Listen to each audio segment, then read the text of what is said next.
Okay. Well, I know personally that it is crazy in my house these days because just end of the school year, and my husband's a teacher, and my kids have all their end of the school year stuff, and the weather gets warmer and life gets crazier. And so we have noticed over the 2 years we've existed as women that starting to get into the later spring into the summer, our like numbers start to go down. So I'm not surprised here tonight. However, we do want you to know that we are going to cancel June's meeting for that reason. So there's a bunch of us going to be away from the community, and including me, and we're just going to go ahead and take a breather for the first time since the 2016 election. So. All right, so welcome to the Women of Michigan Action Network meeting. So here's the agenda for tonight. We've got a pretty great agenda with some special guests. So we're going to do some mingling and make some connections. We'll have some gratitude and a welcome. We'll do our typical warm-up conversation where we reflect and connect. We're going to talk about some recent actions. And the rest of this agenda hasn't been updated since last time. So we're going to have two special guests, including Peter Sinclair, here to talk about renewable energy and some really local issues going on related to wind turbines or turbines, however you choose to. Which is the proper way to say it? Turbine. I've had long debates about this. So have we. But if you say it's turbine, then from now on, I'm going to say turbine. And then, what's that, Larry? If you're British, it's turbine. Well, if you're British, I guess. We're not. Grammatically, if you have an E at the end of the word, that word, then the vowel is a long sound. So it's okay. But I hear you, but Peter says it's turbine, so it's turbine. So, and then in just a little bit, we're going to be joined by Rodney Roten, who is one of the 3 declared candidates for Midland County Sheriff. So that's pretty exciting. And by the way, the other 2 candidates have also agreed to join us in a women meeting, so that's pretty exciting. And then we're going to get fired up, and we're going to go out to wine if we want to. That part's optional, the rest is not. And we're going to leave fired up. Okay, so to do a quick, I have too many things happening. I'm going to do our quick warm-up and reflection. So the way that this game works is I'm going to make a statement. If it applies to you, then you could go ahead and stand up. Or if you'd rather not stand up, just raise your hand. And when I say thank you, just sit down. Any questions? Tough instructions, I know. All right. Raise your hand or stand up if you have attended the Midland 100 Club.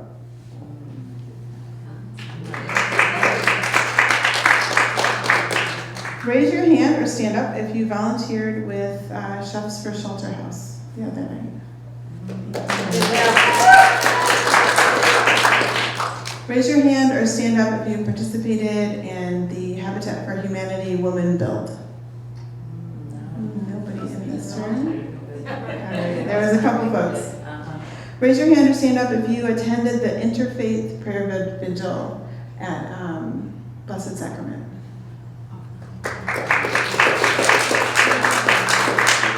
Raise your hand or stand up if you've made calls or emails to our elected officials about issues that you care about. Raise your hand if this is or stand up if this is your first Women of Michigan Action Network Action meeting.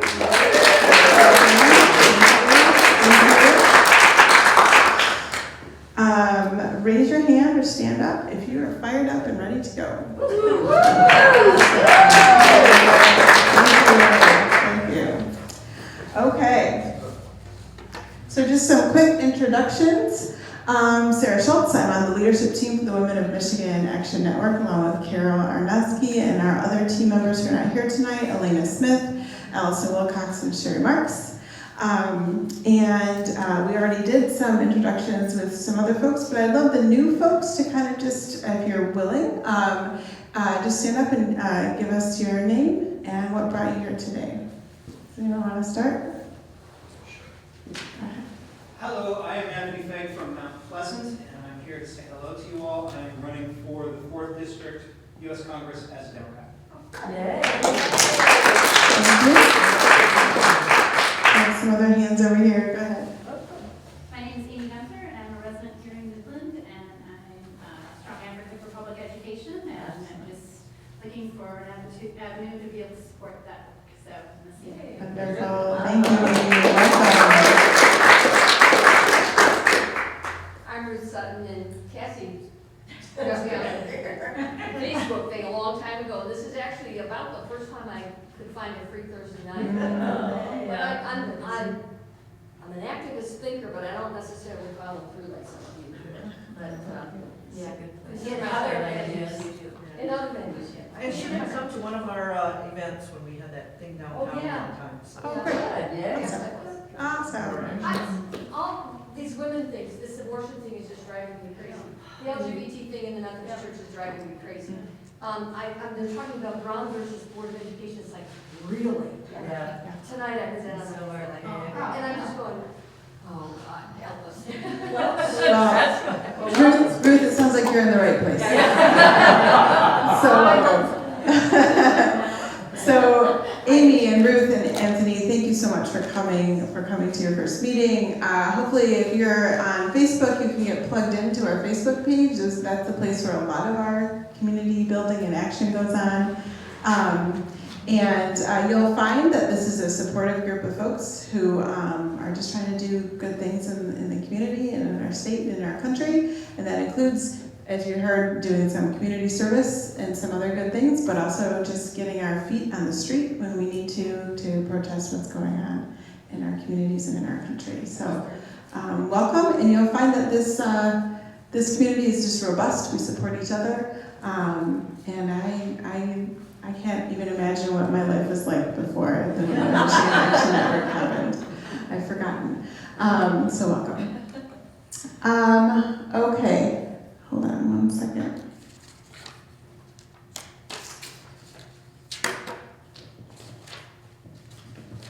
All right, so before we move on to the next slide, we're going to do our regular connection and reflection exercise. So the way this game works is when I say go, you're just going to get in groups of 5 to 8 people, and you're just going to have a cathartic time. Okay? Right? You might want to talk about, Ruth, like what you're talking about, you're hearing on the radio or in the news. You might want to talk about an event that you went to. The basis for this activity, which we have done almost every month since we started, is that we here in this community find that we have very little rooms and spaces where we can connect openly, right? That's changing. That's getting a lot better. But when we first started meeting as before we were even the Women of Michigan Action Network, we were meeting in spaces because we felt like we just needed to gather together with folks that we could talk to right after the 2016 election. And from that, this sort of opportunity on a monthly basis to do just that has been consistent and growing. So I also want to mention, we also, as part of our culture and our tradition, we do a gratitude gift every month. We select a member from our group who's sort of just taken a step beyond sort of regular membership. And we have a gratitude gift tonight. We think the person who's going to get the gratitude is going to be late. So we may have to stop in the middle to give the gratitude gift. But I didn't forget. I know some of you thought I forgot gratitude, but I didn't. Okay. So when I say go, just self-select yourselves into groups of conversational numbers, 5 to 8 folks, and just have some conversations about what's going on in our communities, in our state, in our world. Ready? Go. Okay, so what did you talk about? I was eavesdropping, so I know, but what did you talk about? I heard something about well, us old farts in the room need to something. I heard some conversations about farmers. I heard some conversations about reproductive rights. Maybe making our representatives aware that we don't want World War III. Yeah. We don't want to give us that. What else? Ellie, in what context was that part of the conversation? Say more about that. John Bolton and just the whole situation, and that we need to be making it now, before it's too late to say anything. We need to be making phone calls and saying this is not something that we support. So you're talking about the action in Iran? Yeah. Yeah. Great. Well, that's a good, not great, but like great to point it out. And that's a good potential action that we can take toward our leaders. Thank you. What else?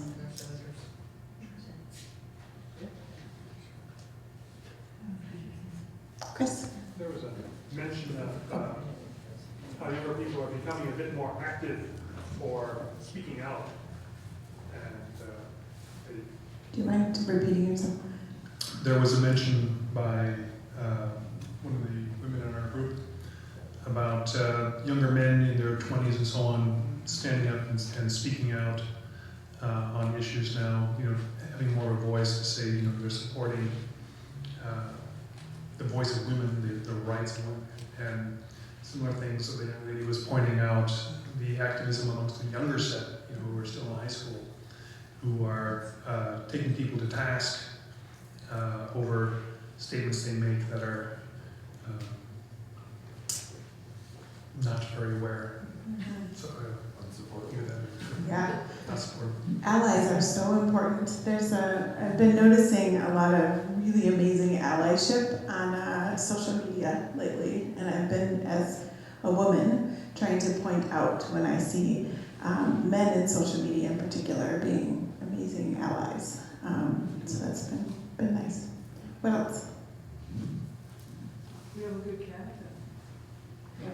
We grilled him. Well, what did you hear? I can wait. I have a lot of patience.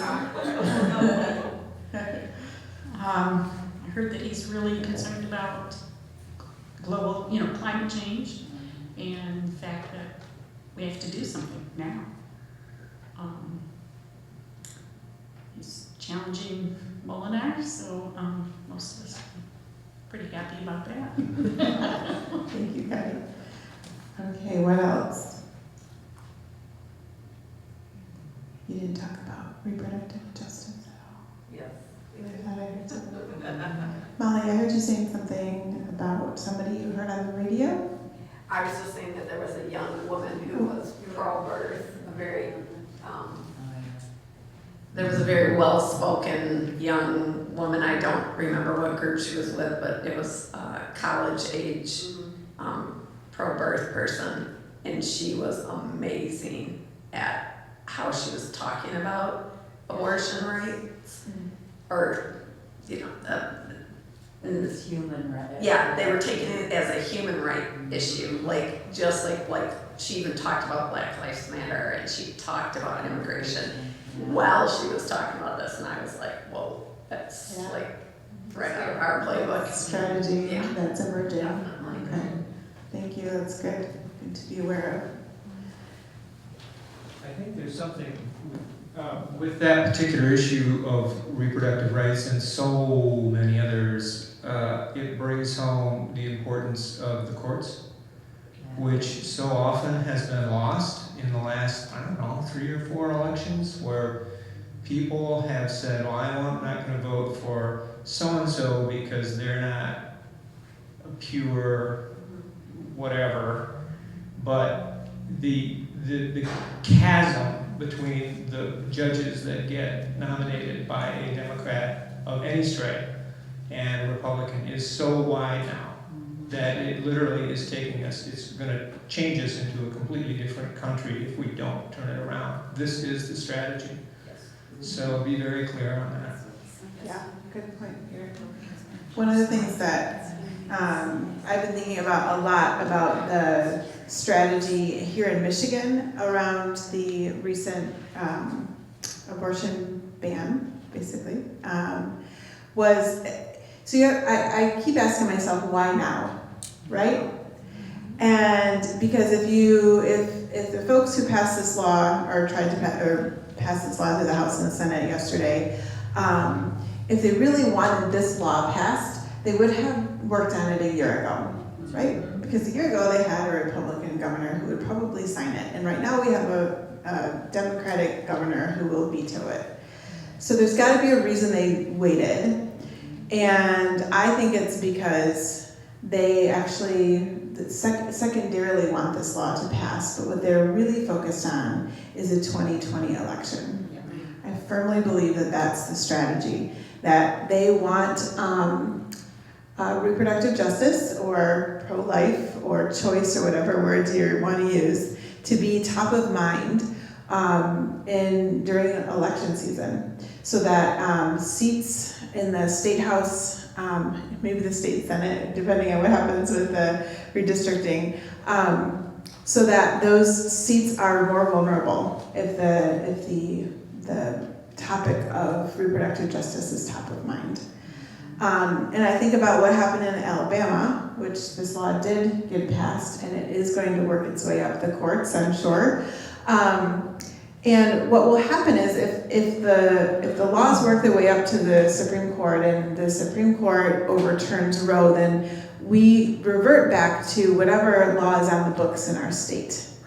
And the law on the books here in the state of Michigan is an abortion ban, right? So what can happen is if they keep the House and they maintain the Senate, depending on the redistricting, then if it works its way up the courts, even if we have a Democratic governor, we can't do anything about it, right? And so I think that that's the long game that they're playing.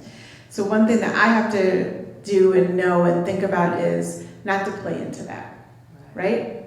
Because if the plan is to keep abortion top of mind in 2020, I gotta try not to let that happen, right? I was talking to the woman from Lansing yesterday who works for the Michigan House Caucus, and one of the things she said was, I said, abortion's gonna be an issue here in this district, and she said, oh, aren't we done talking about that? Not here, not here. Not in a lot of places. No, yeah, I mean, if you were out on the doors, like a lot of us were, it's an issue that came up, right? So I think there's a strategy that's layered, and it's multifaceted, and it's political. Right. And we just have to try to, my first reaction is to like grab my megaphone and jump up on a picnic table. Like that's my first reaction. I feel like that's what they want me to do, you know, so. Well, and it's a real emotional Yeah. issue, whereas our environment and jobs, not that they're not, but it's a different kind of trigger. Yeah. And so that's why they want to play that, because you don't think rationally, then you don't, it's different. And that's the point, yeah. You're right on. Okay, what else came up? Anything? I'll take one more. Kathy, you seem to be wanting to say something. Oh, I was thinking of a conversation that was brought up, that something recently you said, conversations, as people have disagreements, but they're face to face, they tend more to work towards a resolution because they're looking at each other and they're interacting. So when you said you heard some good support on social media, I thought that was encouraging, because some of what a new research that he had shared was that that's not the case. When you get out on social media and you don't see the face, then you don't necessarily go as constructive to consensus or a compromise, or at least conversation. Yeah. Right, it can end up more polarized. Sure, So you yeah. have to be careful about that. Oh, for sure. Cool. All right. I give you one more chance. The window is closing. The window is closing in 3, 2, 1, and it's closed. Okay, thank you for that discussion. That's always one of the highlights of my month. Okay, so the Women of Michigan Action Network has been busy over the last month since we met. A couple of things to just remind us of. So there's a group of us who are part of the Midland 100 Club. Who wants to describe the Midland 100 Club for me? Members? Ellie, do you mind?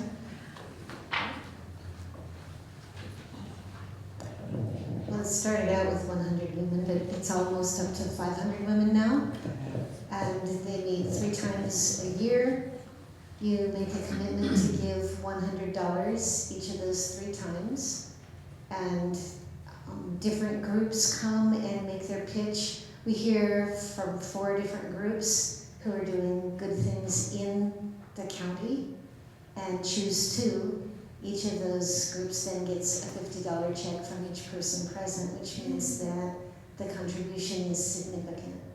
So my $50 can do this much, but when it's multiplied by $550, it's a really significant action. It's a really good group. If you don't belong, the next meeting is in September, and I'll be very happy to give you the information. All you have to do is sign up and come. It's really simple. It's pretty great and thrilling, and I think the organizations that win get something like $22,000 at night. It's pretty awesome. And I posted in Women about this a couple of weeks ago, and we added, I think, 7 members straight out of Women. So we're like taking over the 100 Club. We, in the last month, have done some efforts related to the 2020 election. I know we have some two candidates in the room for Michigan's 4th congressional district, and I know you both have been doing a lot of work related to your election, and I've been doing a lot of work also related to the Michigan's 98th House district, including some fundraising, and we've had some really great meetings and some really great efforts to kind of focus the work that we're trying to do in 2019, including just being present, right, out in the community as much as possible. I got an opportunity, it was such an honor to be asked to come and speak to the National Honor Society induction ceremony at Dow High, and it was super awesome to be able to do that, and such an honor. And I want to just thank Linda for bringing the fancy camera from MCTV, because the live feed of it made it seem like it was like a hidden camera in somebody's like pocket or something. So the new video of that is up on YouTube right now, as of like an hour ago or something like that. And we'll be pushing that out too, so you can actually see and hear. But that was really great to speak to a room full of, I don't know, 200 give or take students and parents. And in addition to that, we've had women members do some work in community service in the community, like volunteering at Chefs for Shelter House, doing the woman build. You can see Judy there. She picked a purple hat, of course, purple hard hat. Going to the Interfaith Vigil. It's been a busy month. We, like I say every time, I get to mid-month and I start to worry that we're not doing enough, and then I get to the end of the month and I'm like, oh, we've done a lot. Speaking of a lot, these are the events that are coming up. And I know it's probably hard to read because the font kept getting smaller as I was adding more things. So let me just read these to you. So every Wednesday there's coffee chat at Populous in Bay City. On Saturday, this coming Saturday, so 2 days from now, we have Midland Blooms, which this is it the 2nd or 3rd time women? Yes. One of those. And Carol's going to tell us a little bit about that. It's not going to rain because it rained last year. It poured last year. It was like, It did. It was nice. But that part of Eastman was beautified by our efforts. So I know several of you have signed up already on the Facebook page, but I'm going to pass this around again. And basically, if you get there around 8:15, 8:30, it's on Eastman. Y'all know what Midland Blooms is, right? Okay. This year we're planting marigolds. And if you get there around 8:15, 8:30, I promise you'll be out by 9 or 9:15 at the latest.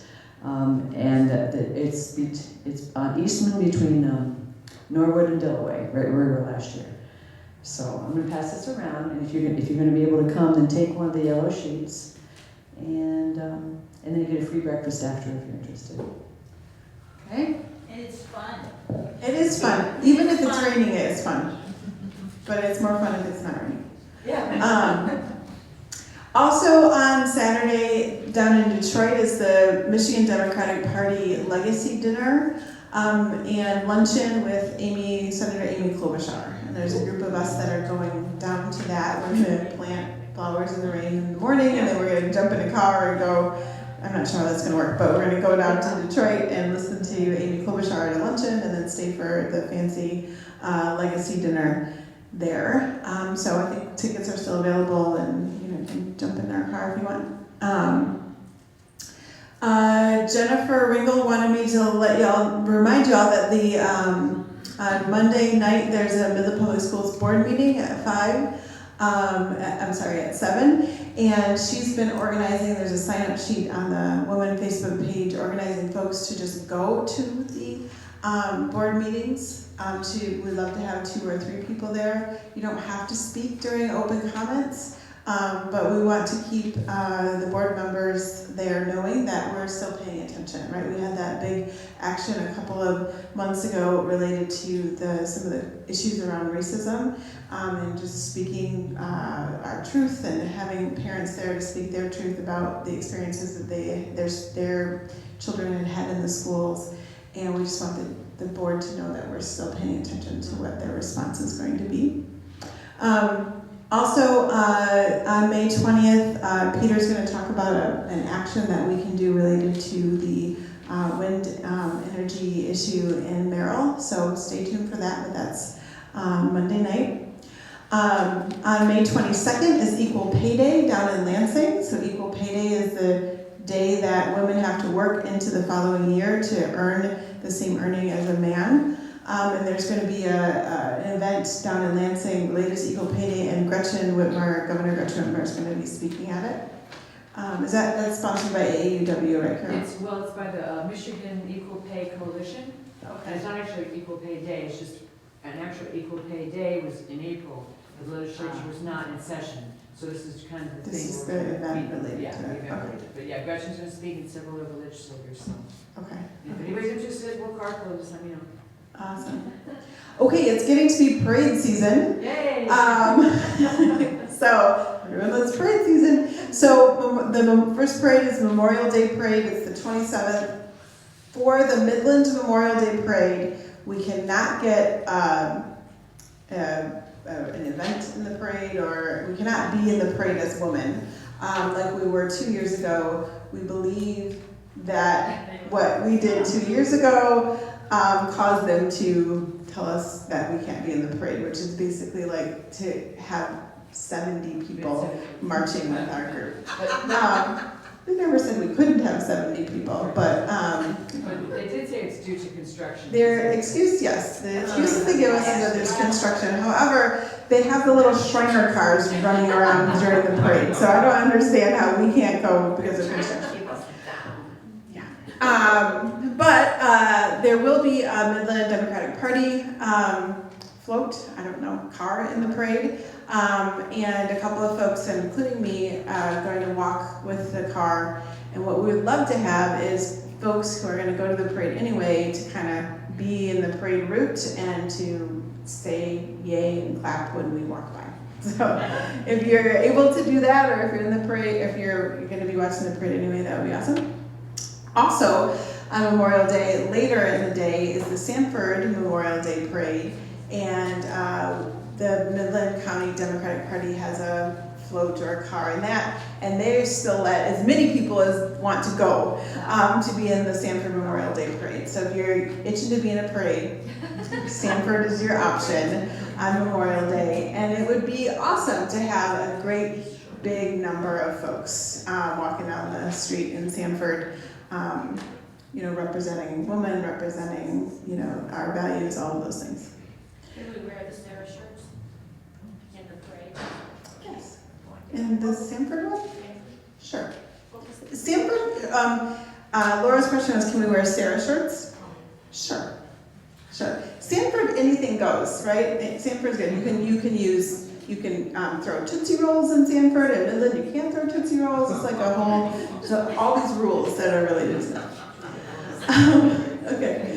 So May, we're still working our way through May. So May 31st is the woman road trip to Alabama. There's going to be a caravan to Alabama by about 10 of us. Raise your hand if you're planning to go. Yay! A lot of us in this room. I'm so looking forward to this. We talked about it last time. We're going to go down to Montgomery, Alabama. Our destination is the Memorial to Peace and Justice, also called the Lynching Memorial. But along the way, we're going to stop at the Edmund Pettus Bridge. We're going to go to the National Voting Rights Museum. We're going to stop in Nashville. That's right, Nashville.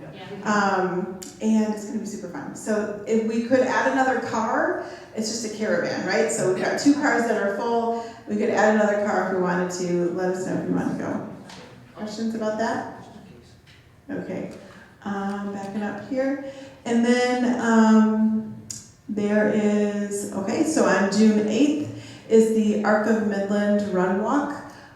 We've been asked as women to participate in the Arc of Midland. The Arc of Midland is an organization here in town that supports individuals with developmental disabilities and intellectual disabilities. And this is their big fundraiser. And we've been asked if we can find some folks to help volunteer at the event. And I would love for us to get a group of runners / walkers, me mostly walkers, to participate. So if you're interested in wearing some purple, I'm thinking about tutus and some other things to be part of the run walk, then let me know. There's a picnic for the Midland Democratic Party on June 20th. Great Lakes Bay Pride Fest is June 29th in Bay City. That's always super fun and really hot. And that's enough, but that's it on the list. Did I miss anything? Laura? There is a Moms to Man Action, Wear Orange event. Oh, yeah. So June is Wear Orange month for Moms to Man Action, and we wear orange because of a young lady who was 15 years old in Chicago, and one day she was at Obama's inauguration, and just a week or so later she was gunned down in the streets near her school, and her friends didn't think that anyone noticed that another African American teenager was killed in Chicago, and they called attention to that and said we should wear orange. People notice orange, hunters wear orange, and we want to remember people who have been lost to gun violence as well as those who have survived violence in their community. So we're going to be gathering at Zion Evangelical Lutheran Church in Saginaw. That's on Hancock Street on Saturday, June 8th from 12 to 3. It's not a vigil, it's actually like a block party. Come and have hot dogs and food and potato salad and picnics. Learn a little bit about Moms to Man Action, what we're doing. Wear your orange. And we're hoping that we have a lot of folks from around the Great Lakes Bay region, but also we're particularly inviting those folks around that church in Saginaw. Yes? Do you have a Facebook page on this? I will share the event on the woman page as we get a little closer. It just, the information just came to me today. So. But does this organization have a Facebook page? Yes, Moms to Man Action has both a national page and a Great Lakes Bay region page. Yes, I think they're gonna have activities and stuff, right? There are gonna be activities. We man some of the I think tables for activities. I don't want to promise bounce houses, but there might be that sort of thing. Well, then I'm going. And if it's not a bounce house, Cassie's gonna get mad if it's not a bounce house. Thank you, Laura. Thank you. Cassie, did you want to talk about the? Yes. Yep. We have been taking care of the gardens at Shelter House for the last 2 summers.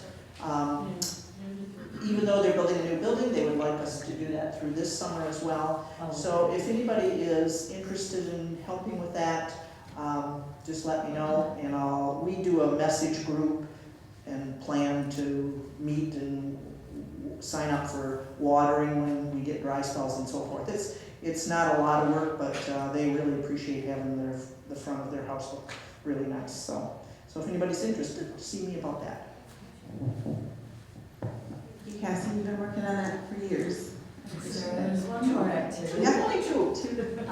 This one is education, public education rally, and it's going to be June. There's going to be one on June the 18th in Lansing and one on June the 25th. And they're just hoping to get, like, they're contacting, going through MEA and whatever the other one is, AFT. And they're wanting people to come in support of public education. It can be teachers, but it could also, that's why they're doing it in June after school's out. And they have 2 dates because some schools are going so much longer this year. They wanted to have a lot of people there to show we have to fund our public schools. And this is to send that message.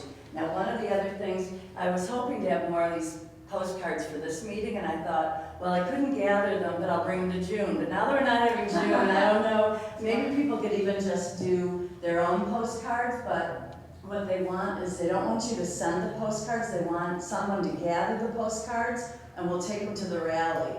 And then they're going to distribute them to the legislators that way, so that they get them a little bit more en masse. And they've got quite a few responses already, but I'll try to figure out how to post this. And I would be more than willing to gather, like if you had a big postcard, I will still try to get some of these, but I don't know how to get them to people between now and... Could we just use regulars? I think so, right? Yeah, just they want to know your stories. They want to know why you think it's important for us to support funding for public education.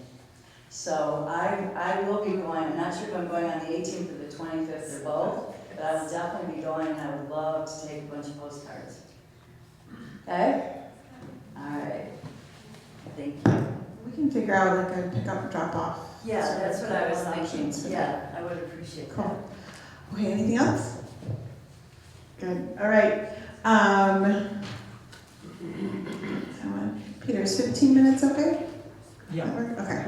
All right. So our first special guest, we've sort of alluded to him a couple of times, but we're going to bring him up officially now, is Peter Sinclair. Peter has been a woman member since the very beginning, and at one point had the distinction of the person who posted the most posts or something. A couple of months ago or a year ago or something. Peter has been going all around the state working on the issue of renewable energy and specifically around wind energy. And he's actually one of the state's sort of foremost experts in this area. And I was just telling him that I was at a training in Saginaw last week. And it was a training that was put on by the AFL-CIO for candidates. And I was sitting next to a person who had driven from Muskegon to Saginaw for this training. And I said, what are you running for? And he said he's running for his township supervisor. And I said, that's cool. And he started to tell me about the issue that made him run was around wind energy and sort of fight around wind turbines and turbines and wind farms. And we had a conversation about that, and he finally said, well, you should really talk to this person I met. His name is Peter Sinclair. She's really great. I was like, yeah, I know Peter Sinclair. So you're famous. You're Muskegon famous, Peter, and we're welcoming you here tonight to give us an update on this issue, but also talk about a direct action that we can do. Okay, cool. You doing all right? Yeah, I think we're good. Yeah. Just get my sound going here. All right. So I was gonna run a little video, but we're running out of time. So I just want to walk you through what's going on. This is an issue for us in Midland because we're all concerned about climate change. We're actually going to have a chance to start doing something about it here in Midland County. there is a real chance, a likelihood, that we're going to get wind turbines in Mount Haley and Porter Township, adjacent to the ones that are already in Breckenridge area. And that will be part of a development that also extends down into Jonesfield Township in Saginaw County. And therein lies the opportunity for action.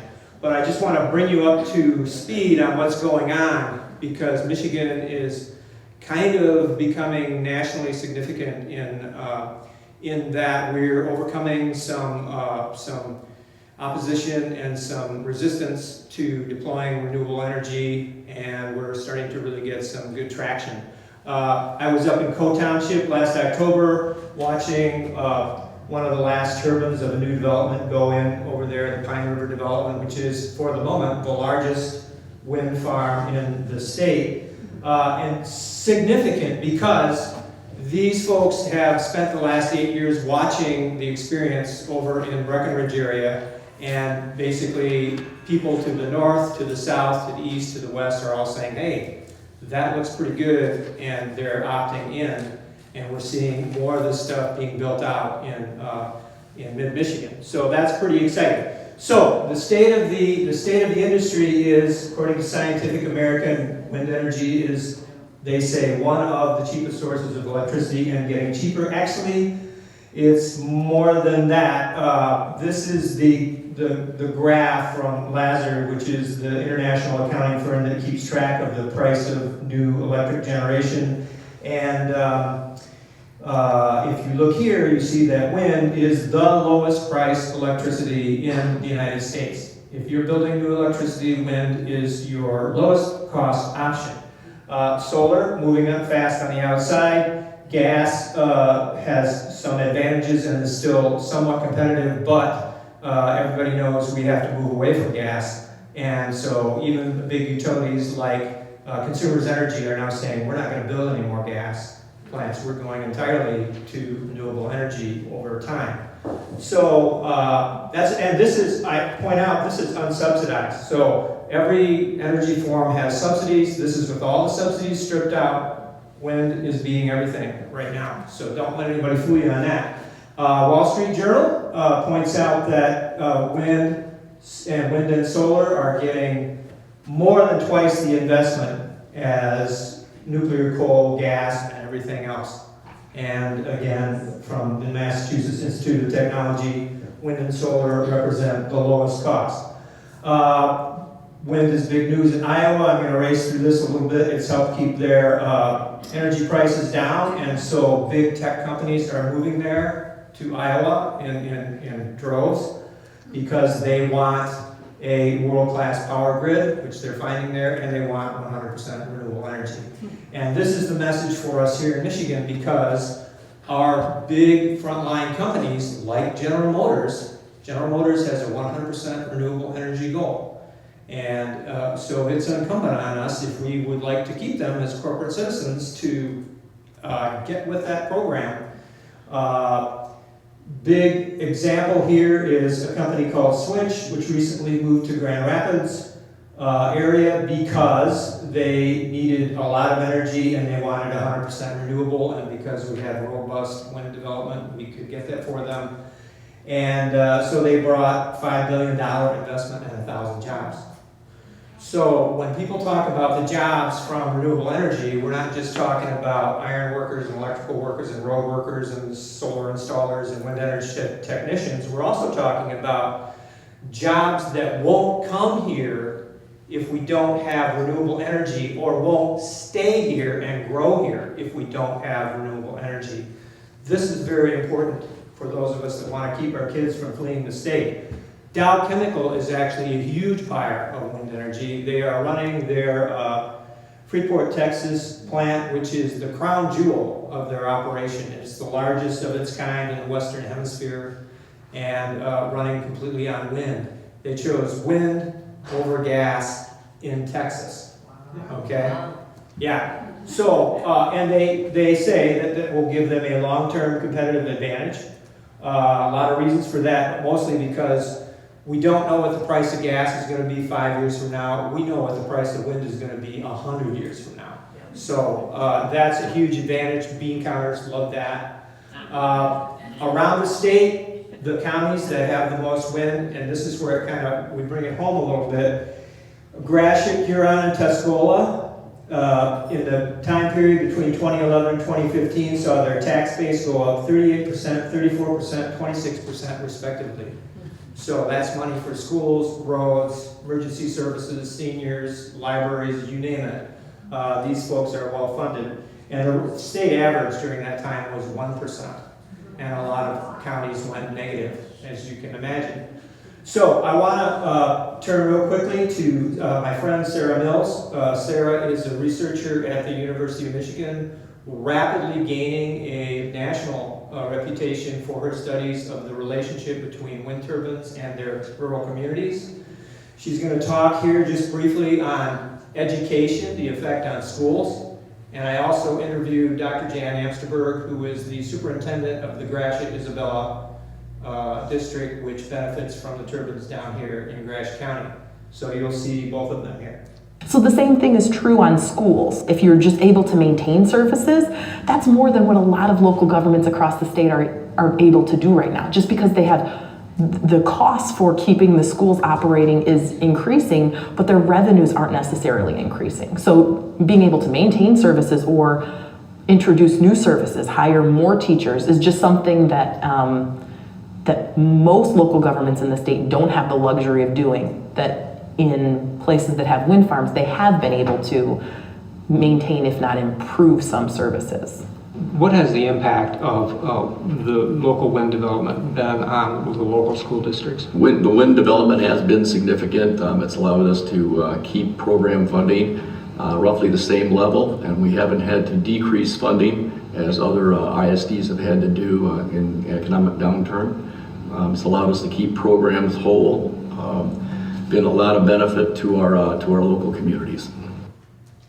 So, just as an example, in Gratiot, they've been able to hire special education, speech therapists, reading specialists, school psychologists. They have been able to install fiber internet network in their buildings and add extra transportation for dual enrollment programs.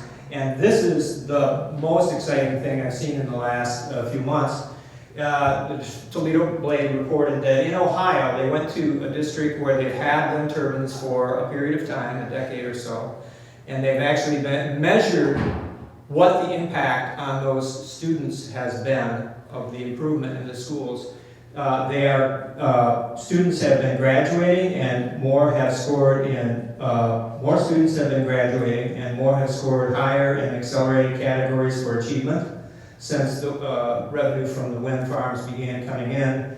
And the superintendent down there says they've been able to hire many additional staffers, mostly for special needs and remedial interventions, and it's something they could not have done without the wind turbines. And folks, if you haven't taken a drive through rural Michigan, I'm telling you, there's no wonder we have an opioid crisis out there, because the hopelessness and the powerlessness that people feel.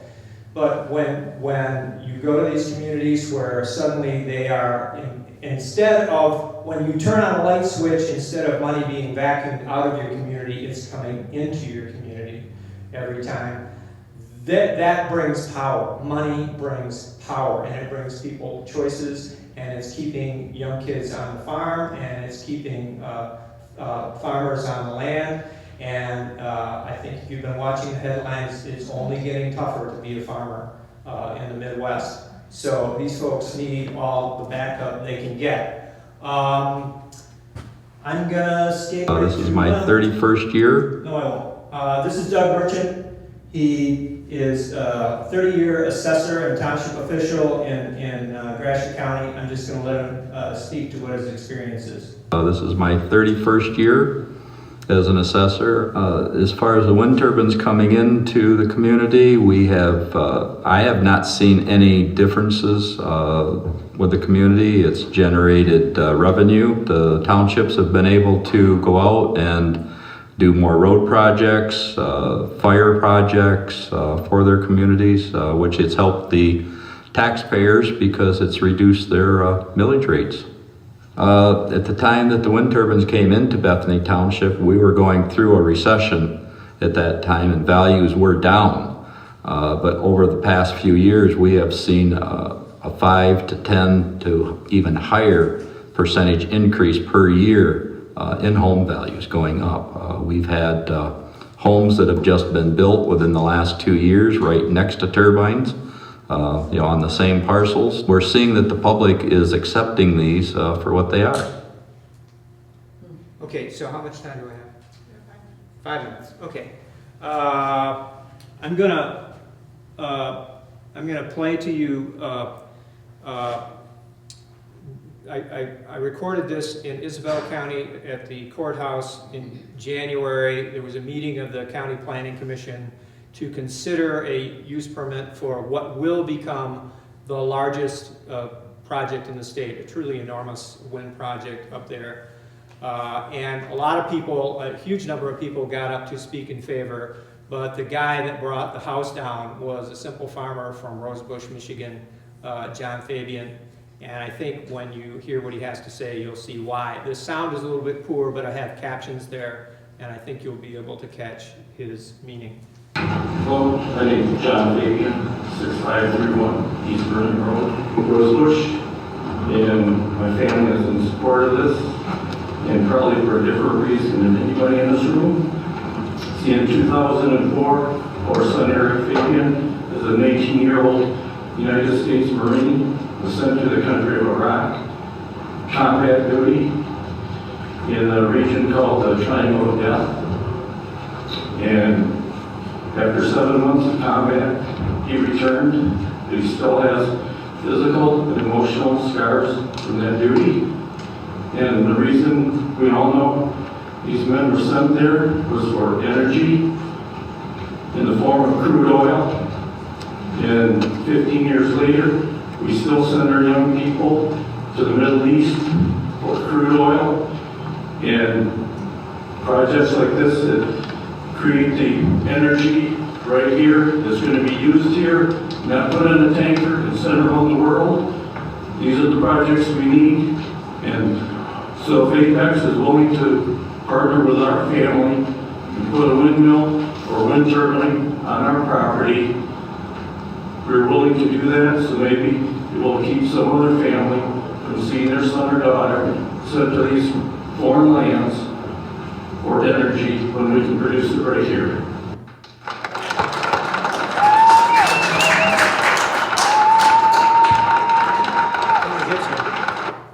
Okay, so here's the payoff. Porter Township looks good. Mount Haley looks good in terms of their ordinances. Jonesfield Township in northern Saginaw County, which is Merrill, if you're familiar with that area. They just had an election where a somewhat restrictive wind ordinance was on the ballot, and that failed. And so they're left with the existing ordinance, which is, I'm told by the developers, very buildable. It's a very simple ordinance for them to adhere to. There's going to be a meeting of that township board on Monday at Jonesfield Township Hall, which is in Merrill. It is expected, and I just talked to the township supervisor not more than 2 hours ago, it is expected that, you may not know this, but there is an organized opposition to wind energy, and it looks for all the world exactly like the kind of crowds that you used to see screaming about Obamacare, keep the government out of my Medicare kind of thing. It's very angry, it's very tribal, and they come out and they try to intimidate boards, and it is possible that they may try to come out and intimidate this board into sending this ordinance back to the Planning Commission for further action and delay. So I'm trying to get as many people, as many butts and seats to show up, and basically if there will be a few of us standing up and saying nice things, encouraging things to the board, clap for the good guys, basically we hope that some union people will show up, we hope that some other people will show up in support, it's quite possible that, you know, the antis are very good at organizing what I call these evil flash mobs that show up and they will use intimidation tactics. It's you know, it's not unsafe or anything, but it is kind of a little bit of an ugly scene. And so I appreciate anybody that wants to show up. Again, Monday, 7 p.m., May 20th. Jonesfield Township Hall is pretty easy to find. It's 217 Eddy Street. It's like if you take Homer Road down, you get Merrill, hit the stop sign, turn a right, and there it is.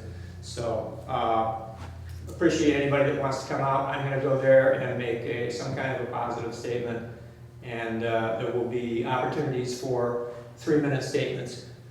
Very important, last thing, this is a rural area. This is a Trumpy area, okay, which is not necessarily a bad thing, but it is a thing. So what I'm telling people is, look, I don't need heartfelt, heart-rending appeals to climate awareness because it's just not there, okay? Give me 2-3 years, it'll be there. Not there yet. It's about roads, schools, jobs, farms, keeping them in the family, keeping the kids home. Those are the messages that stick, okay? So, that's it. Thank you so much. Thank you.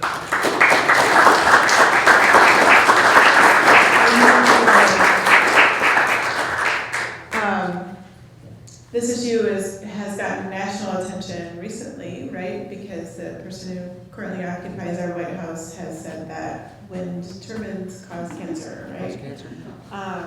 And I had an opportunity to go to one of these township meetings last year. It was over in Beaver Township. And it was in a gym, and it had probably 300 people in the gym, and it was person after person. It was super hot in the room, and person after person just like speaking the sort of echoing, regurgitating the fear-mongering of the folks who are anti-wind because they stand to lose money or they stand to not gain as much money as they think they need, right? And so things like wind turbines cause cancer, wind turbines kill all the birds, wind turbines cause light to flash in your house and will give you a seizure.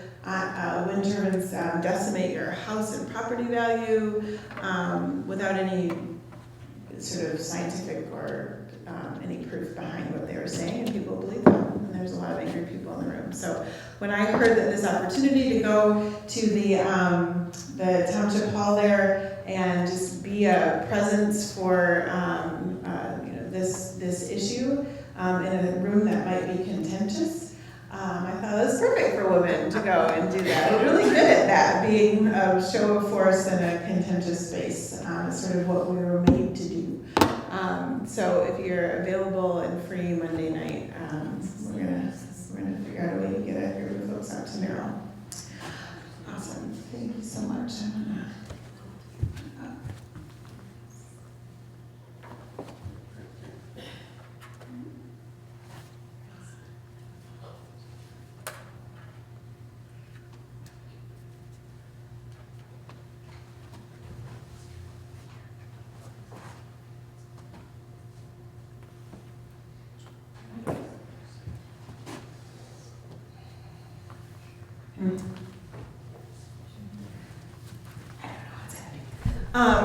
So I'm going to bring up our next special guest, Rodney Roten. I said your name right? I've been saying it in my head all day trying to make sure. Well, it's one too short a rock. He's going to come up, and he is the very first candidate for sheriff that we've ever had here at Women. And Rodney is a retired sergeant, right? Deputy chief. Deputy chief. And you were a member of the SWAT team. You started in 1996. And you were retired from the City of Midland Police Department. So Rod actually reached out to me through his folks just to talk, right? And just to sit down and have a conversation. And we had coffee over there at Live Oak a couple of weeks ago, and it was a great conversation. And I think we had a wonderful conversation, and we had a lot of things to talk about, a lot of things in common. And I really just appreciated the reach out to talk to me, and also appreciate the willingness to come in and talk to women. So I'm just going to turn the microphone over to you.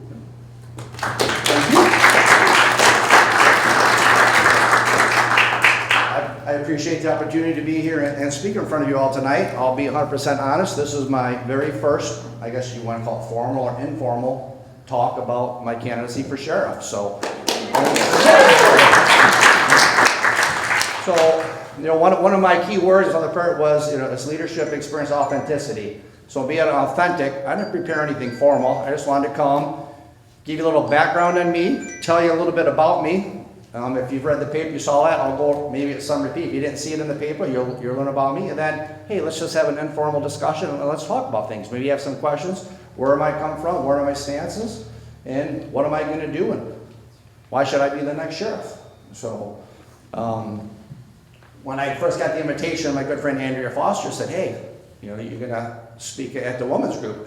Yes, let's do it. I'll jump right on it. And I was driving by, I have a 14-year-old daughter. And I pointed here and said, hey, that's where Dad's going to be speaking, to the women's group, here on Thursday night. And she says, aren't you scared? And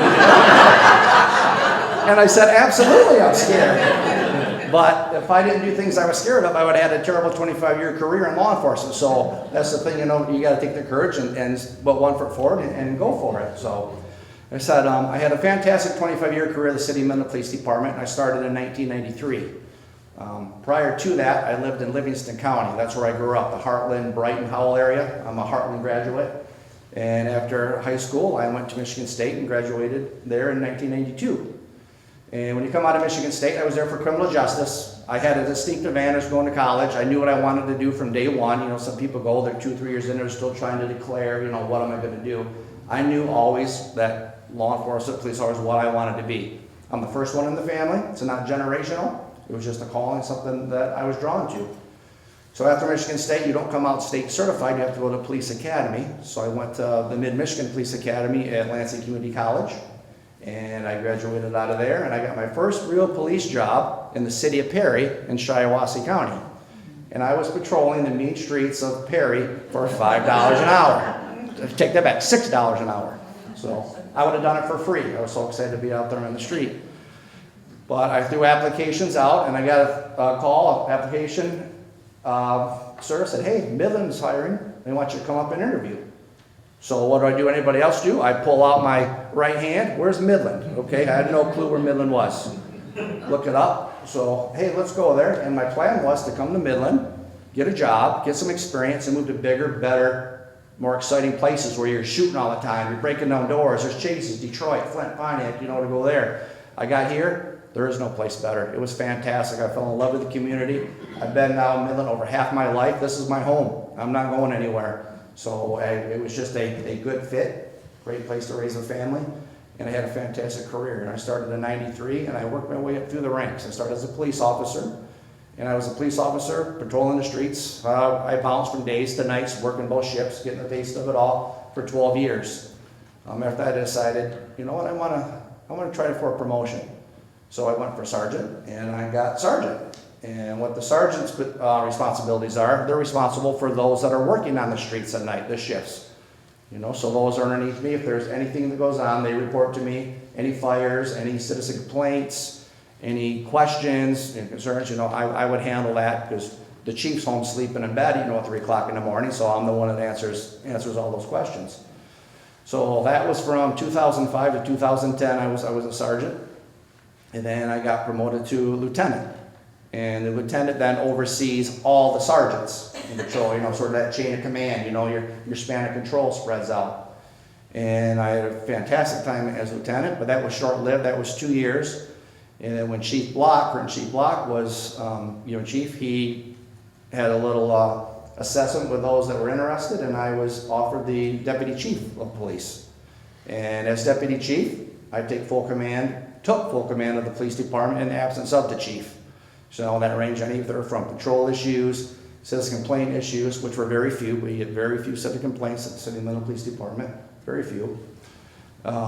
personnel issues, and a big one is budgetary. I was responsible for those 7 years as deputy chief for the $8 million police department budget.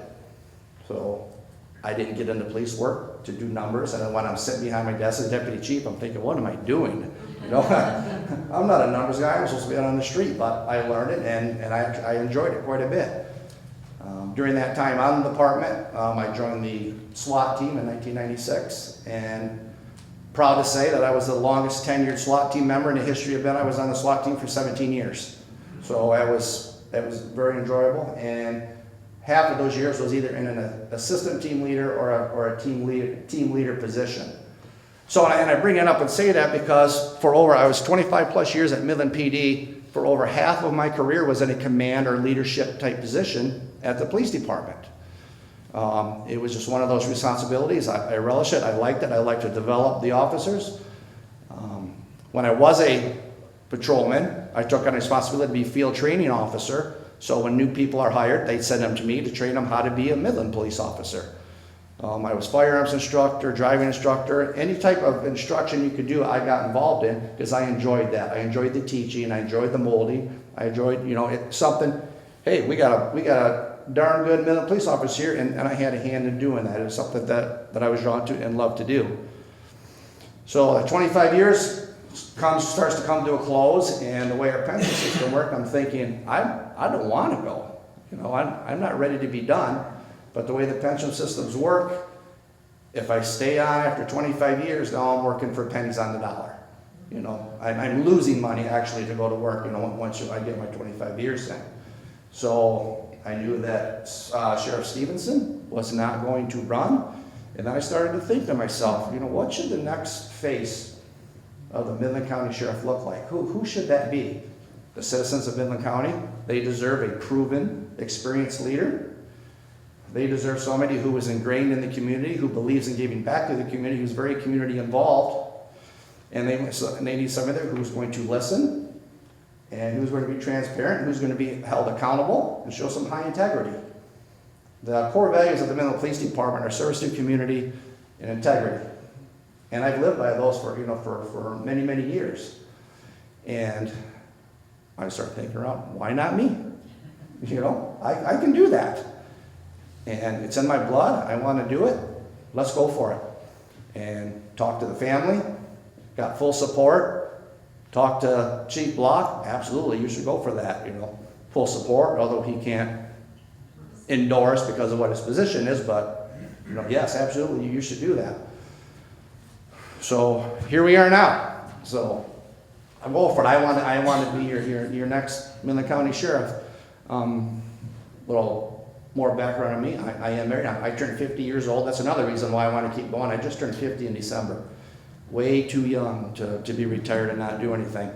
Since I've retired, I'm going nuts. I can't stand it. So absolutely nuts. But I keep myself busy because I'm on the board of directors for the shelter house. So I do a lot of volunteer with the shelter house. I'm on the board of directors for the Legacy Center for Community Success. So I get involved there as I can. And my deep passion, I've been involved with the Special Olympics, the law enforcement for Special Olympics for many, many years. And that's what's near and dear to my heart is just going out there and helping raising funds and volunteering and doing all I can do so those Olympians can have their moment in the spotlight. So those are some of the things I've been involved in. I want to be the sheriff because I think I can do good things and great things and moving forward. And I'm here because what do you folks want in your next sheriff? What would you expect for your next sheriff? And I'll be open and honest, and let's open it up. What do we got? Thank you, Rod. Well, speaking of being scared or terrified, Rod has also agreed to answer questions. That was the scariest part. Who knows what's coming? You can't prepare for that. I appreciate that too. So who has some questions for him? Yes, sir. I could yell, but I'll wait until. I can get my exercise, get my steps. I was wondering what you see as the differences between the responsibilities you would have as a county sheriff and the Midland County Police. In other words, how do things change between the two? No, I understand that question. And it's really not that big of a difference. You know, law enforcement, you know, as law enforcement, we are there to serve the citizens. You know, whether as the police department, you're serving the citizens of Midland City, or you work for the county, you're serving the citizens out in the county. Now, what we have to do, obviously, is Midland County's 528 square miles. That's quite a bit larger than the city. So what you have to, one of my platforms is, you know, officer safety out in those large, deputy safety out in those large areas. Because I don't know if you folks are aware of this, the shift minimum for the sheriff's office right now, and it can be 3 deputies on at one time, and that's including the supervisors. So they have sergeant, lieutenant, so you could have a lieutenant, a sergeant, and 1 deputy. For the whole county? Covering 528 square miles. Some of that's water, you know, so that's spread pretty thin. You know, the city has a minimum of, well, it's 4 after 2:30, but it's 5 between 10:30 and 2:30. But you could have times in the city, you could have 7, 8, 9 patrol cars. You know, you can't go around the corner in the city without seeing a police car. You know, it's heavily concentrated. So the big difference there is getting some support to the deputies around the street. I would like, as a sheriff, to get that contractual language changed so there's at least 4 deputies on at night at one time. Because I'll give you an example. Let's say in the northeast part of the county, there's a domestic that goes on. You send 2 officers to that domestic because they're very dangerous situations, and you never want anybody to go alone. Okay, let's say in the other corner of the county, now a B&E occurs and somebody's on the phone, somebody's breaking into my house. Well, that lone deputy is going to, or there may be going to by themselves. You know, it's a very dangerous, you know, situation. So I would really like to work to make that at least 4, so you can at least send two man or woman teams to those locations. So that's a big challenge, you know, that's different from the city to the county. Now, there's a great mutual aid. If something's ever going on big, the city will shoot officers out to help whenever they can. There's good mutual aid with Coleman Police Department, with the state police. So there are times where if it really gets bad that you can get there, but those officers got their own responsibilities as well, so they could be tied up. So that's a big difference. You're dealing with different people out in the county as well than in a city. You know, there's some more poverty that's out in the county. That's well known. But the way I handle it, if you're going and you're walking up, somebody has had their window broken out, and you're walking up on Pondview, whatever, and you're walking into a $400,000 house, it's no more devastating to those folks in that house than you walk into somebody that, you know, in a trailer home that, you know, there's no difference. You treat those people the same. It's a tragedy to them, you know, and it's harmful to them. Actually, it's probably more harmful to those that are there, because they're wondering where they're going to get the money to, you know, to replace that broken window out of the car, or the stolen radio, or whatever it was. But you handle those the same, and you treat all those people with respect, and you treat them with dignity, and you serve them, and you try to make their day a little bit better. Because, you know, when they're calling 911 because there's a problem. Other question? I have a question about the jail, just in general. Okay. Percentage-wise, how many people are from out of the county, are like from other states or other cities or whatever? Do you know the answer? I know some of that, because actually, I should have mentioned earlier, after I retired, I knew that I was going to do this, you know, and I know how everything works at a law enforcement center. You know, I got that down pat. But that jail is a whole different business. And so I said, and I'm not very familiar, you know, with the operations of the jail. So what I did is I took a part-time job being a transport officer. It gets me inside the walls of that jail at times, so I can learn some operations, so I can get some experience in there, so I can talk intelligently about it. Now, still I'm learning. The times that I've been in there, I'm Captain DeRozier, the jail manager. I go into his office, I sit down, I say, hey, tell me about this. Tell me your budget. Tell me your shift strengths. Tell me where you're lacking. Tell me what you want changed. And he's very accommodating, helps me out there. But my job as a federal transport officer is we house federal inmates. It's a revenue maker, and then these inmates that are in the jail, they have to be at federal court, so somebody has to get them there. So we show up at 5 o'clock in the morning, we load up the van, and we take them to wherever their court case may be. Detroit normally is the main route. We take them to Detroit, Bay City Federal Court, Ann Arbor, wherever they may be. And there could be anywhere from, right now the jail population is fluctuating around 200, give or take. How many are Midland County residents? I don't know how many is in the county. It changes all the time. Sure. The last correction advisory board I was at, I think it was 112 local and 70 some federal. And it's a positive revenue thing. The budget for that shows an excess because of the people from outside our county? Because the people that are contracted, right, they get paid, I forget how much it is, per bed per day that money comes in. So, yeah, but then it changes depending, what the adjudications are, what the sentencings are, but, right around 110, 120 local, 75 federal. Do you see any changes in how the jail is run at this point? As far as? General management? No, sitting down there, the one changes that they would need right there is they would like their equipment is outdated. Sure. So that's a big change, and that costs money, it's not cheap.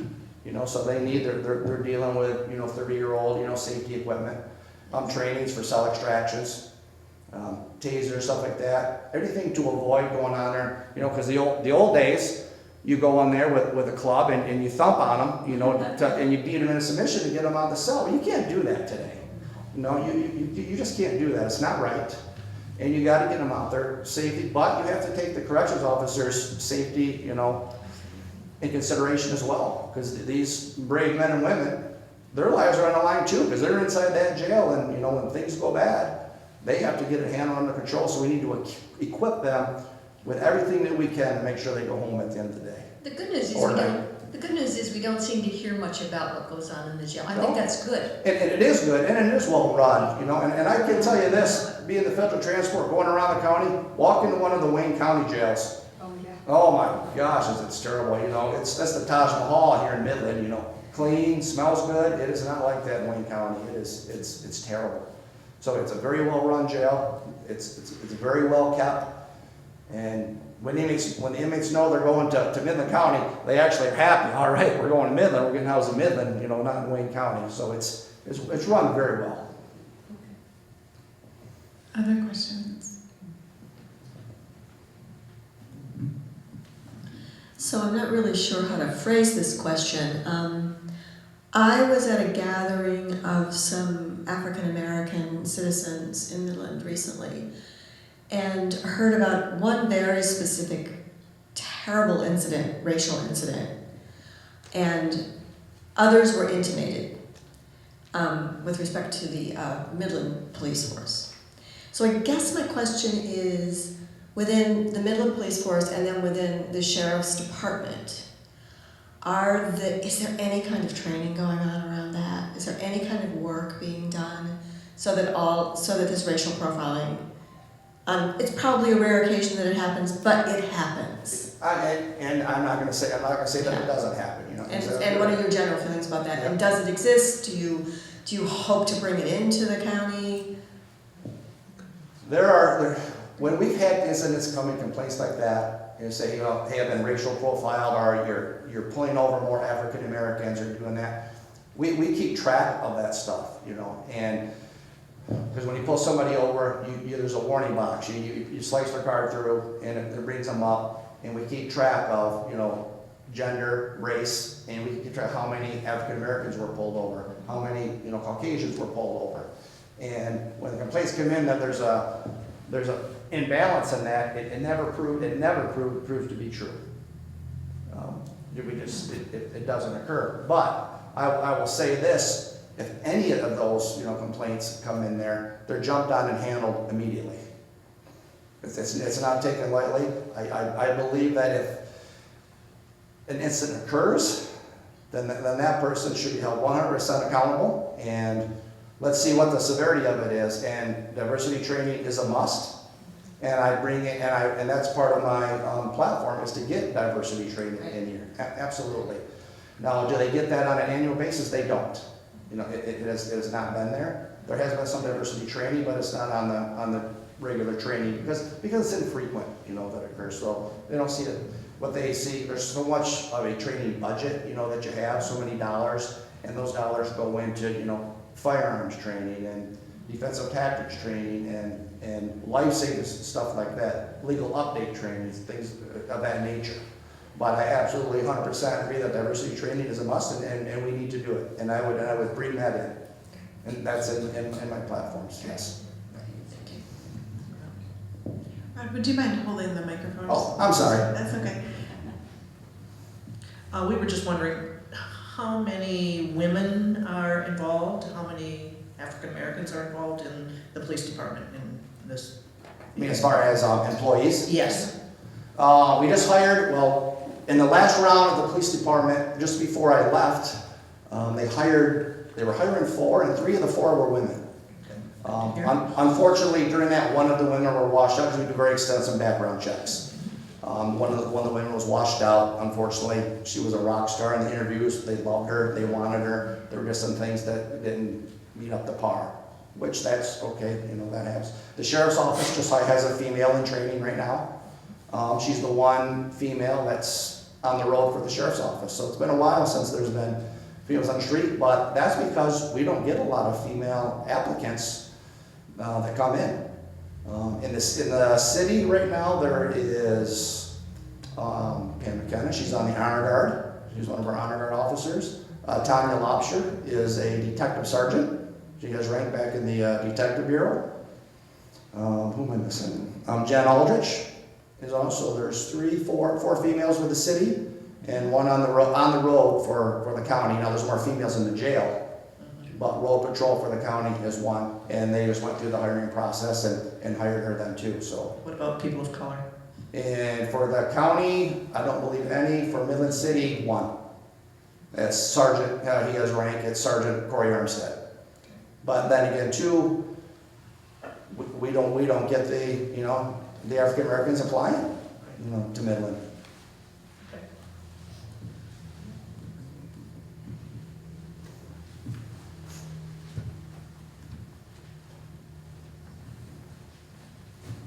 Hey, Rodney. Hello there, how are you? I'm pretty good. Haven't seen you in a while. Rodney and I usually see each other at a gymnastics place down the way. We spent a lot of hours together at the gymnastics meet, yes. Yes, or at Jefferson. Yes. That's what happens when you have daughters the same age. I've been wondering how to phrase this question too, but you know me. I have long time been active in gun sense legislation. Talk to me a little bit about what law enforcement officials and you yourself, your opinion, what makes sense for our state and particularly for our community that would be, in your mind, a legislative step in the right direction to both protect the Second Amendment, but particularly make our streets and world safer, because people bandy about ammunition limits, all sorts of different things. What do law enforcement people want to see as far as gun sense legislation? Law enforcement people want to see responsible gun owners that have the proper training, that know how to handle the weapons. Me as an officer, when I was on the street, not there anymore, when the laws were changing and the governments and the CPLs and who can carry guns and who can't. I was for that because I'm thinking if I'm on the street and I'm about to lose my life and I'm in jeopardy and there's a law-abiding citizen that can help me save my life, then I'm all for that. And the majority of law enforcement officers believe in that because if they can help save a life, then let's save that life. Now, I don't have the answers. I can't answer myself. We have all these committees and groups that are trying to get just that answer, and nobody has that answer. But for sure, felons can't have weapons. You can go back and get your CPL. It has to be. I like the board review. I do like the board review. So unanimous decision. The board reviews who can and cannot have the weapons. But that's a tough question, and I knew that question was going to come in, and I don't have the golden answer. I really don't. What about red flag laws? Well, who makes that red flag too, right? You know what? The red flag being, what's one of the incidents for the red flag? Well, someone who's been convicted of stalking. You know, right, the PPO violations, the domestic assault violations, the sexual assault violations, those, yeah. That's clear. So, to me, that's clear. It is to me too, absolutely. Absolutely, you know, the background checks. You know, the way I look at it too is, you had your opportunity to be a law-abiding citizen, to be able to have your gun ownership rights. Right. When you decided to break the law and not take the Constitution into consideration, the laws into consideration, other people's rights into consideration, then you lost that. And I don't think you should get that back. So red flags, then, you know, they're out, and then you should not have guns. Go ahead, Laura. Is this a follow-up, Laura? Yeah, this is kind of a follow-up. So it's a follow-up to a red flag, because I was wondering how many times, or if you can remember any instances where you got called either for a domestic, or a person was threatening themselves, and their family thought they should not be having a firearm because they were threatening suicide, and you all had to walk away from that house. Because that's one of the things that red flag, in my mind, it's a preventative for suicide. As I understand it now, in Michigan, federal officers, or ATF, they have a federal law that would let them perhaps take that weapon away from someone who was threatening suicide. But a local or a county official or officer has no chance of doing that because there's no corollary state law. So is that something that you think would be a positive after it's been adjudicated in front of a judge to be able to take those firearms away from someone? Well, that's a question, because many times in my career we took the guns. When we would go there and if the next or was suicidal, and we would take the guns right out of the house. We would not confiscate them, but we would take them what we called safekeeping, and we were able to do that for a public safety exception. We'd get the guns away, they'd go to our police department, they'd go down in the property room, and then they were held there until such time as it was deemed okay. And we had to give them back eventually, but until things were calmed down and the emotions were out of it and the person got the help they needed, we kept the guns as safekeeping. So, and we would still do that, you know. And then the question come up sometimes, okay, are you going to get sued? And we would err on the side of caution, okay, let's get sued. If we take the guns and we get sued, okay, did we save that life? Potentially we did, okay, so I'd rather take a lawsuit over somebody's life any day of the week. You might get sued if they killed somebody too. Absolutely, yep, absolutely. You know, so if they say, hey, you know, I'm feeling, you know, homicidal, or I'm feeling that, and you do nothing, and then they go out and do that, and the word gets out that you were made aware of that, yeah, you're liable, you're held out. So they're tricky situations. Law enforcement today is a very difficult job. Very difficult, very dangerous. That's why, you know, when you see the men went out there, pat them on the back, because there are a lot of good, hardworking, honest men and women that go out there, you know. There are bad apples, don't get me wrong, and I know there are, and we should do everything in our power to weed those men and women out. I don't want those people. I'm a proud law enforcement officer. I wear the badge proudly. I don't want anybody putting a bad mark on my career. Get them out. Put them in jail. We do not need them. We have time for 2 more questions. We'll go Carol and then Judy. I'm going back to the CPLs. My concern with the CPLs is that what you're seeing is a lot of people are carrying, and in my world, I don't see a need to have a gun on you when you're in Walmart, or you're at Myers, or you're at the school, or you're at church. All you're doing is increasing the probability that some anger incident is going to happen, and you have more guns around that people respond. And you talked about someone with a CPL helping out a police officer. Well, people who have CPLs don't have the training of police officers. They don't know how to respond under stress. The likelihood that they're going to be successful in assisting is extremely remote. But what we're doing is we're arming our citizenry and escalating. We're doing escalation. And what we need to do is de-escalate and get the guns out of our community at all levels. Hunting, sports, I have no problem with that. But walking around a city street or a community activity with a gun is inexcusable. It's just an accident waiting to happen. I hear you.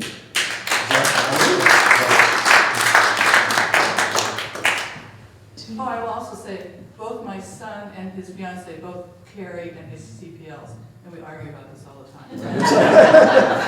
It is, and it's a polarizing, topic, and you get people, people on both sides, and where's the middle ground, and where are we going to land? And I think this debate's going to go on for a very long time, and I understand, I hear you loud and clear, I really do. One of the things I do is open the ears and close the mouth to get other people's perspectives and respect their position where they're at, and I respect their position. The argument, what people say to that, hey, if there's a father picking up, his son, and somebody starts to shoot up the school, and he stops that school and saves those children. But tell me where that's actually happened. Huh? Where has that actually They didn't happened? have access to the gun to begin with. Right. The person shooting up the school. Right. I mean, it's just all like, oh, That's where we gotta go. We gotta stop, and I agree. We gotta stop the gun access to. I agree. I'm not saying that's the argument people give on the other side. Right, but I'm saying it's not valid because it doesn't happen. It's a facetious argument. It's not based in You're fact. right. I agree. You're right. But I'm just pointing out that's the argument. You've heard it before. People have given that argument before. That's the polarizing on both sides. Right, So, but how many thousands of children have died already, and how many parents have saved them? 0. so. Yeah. These are the facts. These are the numbers. You gotta get the guns out of the houses. And that's gonna be in the hands of the legislators to do that. I, as sheriff, can't do that. Right? I can just enforce what's out there and do my best to keep the streets safe.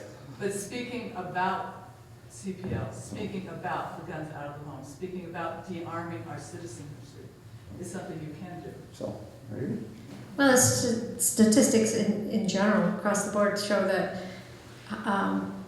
with a gun in your home increases significantly, I wish I had the actual percentage, increases significantly the chances that you're going to be killed or injured by that gun in your home. Not even necessarily by you, but it could be by you accidentally, or a child getting it, or the person breaking in getting your gun. My question would be, what are your thoughts on this?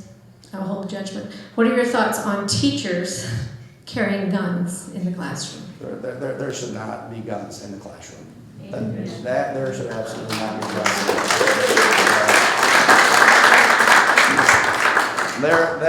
That is absurd. yeah.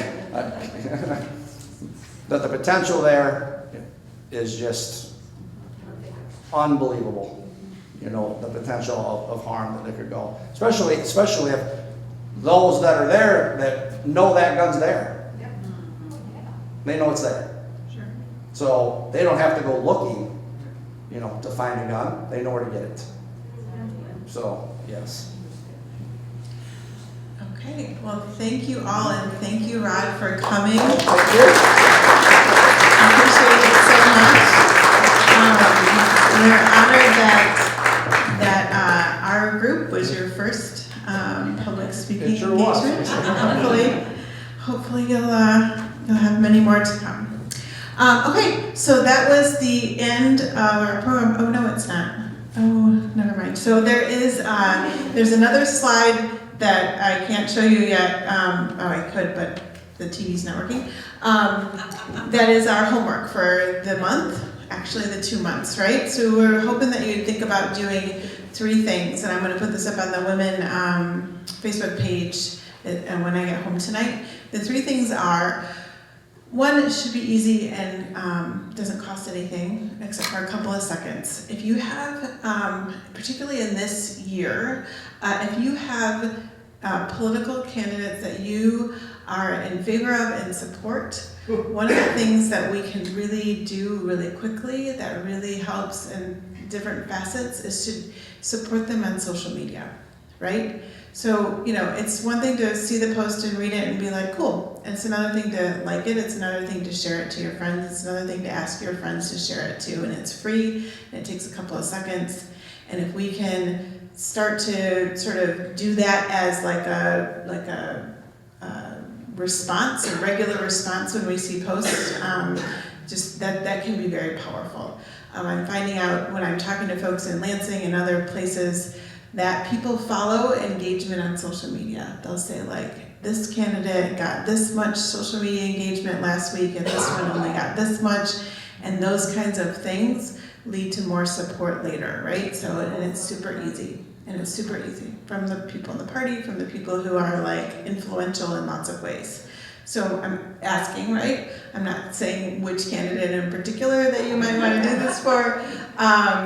But if you could just think about it, it just takes a little bit of work with your thumbs to just hit the share button and just keep going. So that's one. There are two other things. So there is there was some legislation we already talked about tonight related to reproductive justice. Reproductive rights, that happened yesterday. We're going to be asking for folks to call their legislators at the state side to just ask them and let them know that we'd like them to focus on things that can actually get done and actually pass through the whole of the of the legislature and the executive branch, like fixing our roads or reducing our car insurance or things that are not politically charged and actually can do some good. So we're going to send some language that you can use to make emails and phone calls. And the third thing was calls that we'd love you to make to our congressmen, for us it's congressman, around some legislation around LGBTQ rights and protections for employment protection. Federally, we don't have any laws that recognize folks in the LGBT community as being a protected class, so that means that if the state does not have a law related to that, then that state can go ahead and discriminate against those individuals, including here in Michigan. And so there is some legislation working its way through at the federal level that would be great to be able to, across the country, be able to protect folks in those groups. So I had a slide, you probably couldn't have read it anyway because I had a lot of small little letters on it, so I'm going to post it on the Facebook page tonight, and that'll be your homework, and you have 2 months to do it, so you should be able to have enough time to get it done. Okay, so Chris, did you have a thing? You forgot the last thing. Oh, thank you, Chris. Oh, I almost forgot. Okay, so we, as I mentioned in the beginning, if you're new tonight, part of our tradition and culture is to share gratitude. We usually do it at the very beginning of the meeting, but the person we were giving gratitude to wasn't here, but she is now. So Judy McAtee, we'd love for you to come up.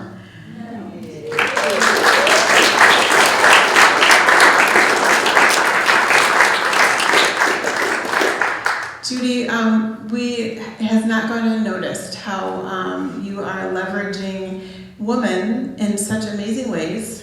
Things like the book club and the knitting that you did. You supported that farmer with the horses during the shutdown.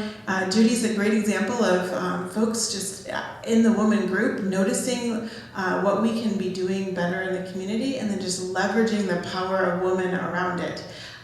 So that we're not just one person, we're 1,500 people focused on an issue. And any one of us in the women group can notice those things and leverage the group of us to do that kind of good in ways that are so much bigger, right, than the sum of our parts. And so thank you, Judy, so much.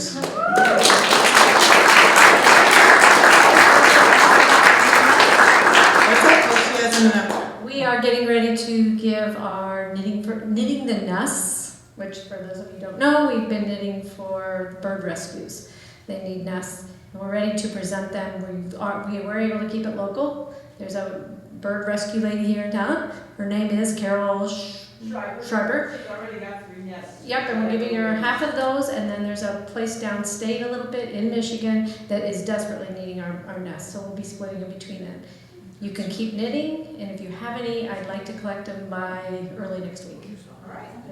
We have quite a big group of them. Lots of nuts. Thank you, Judy.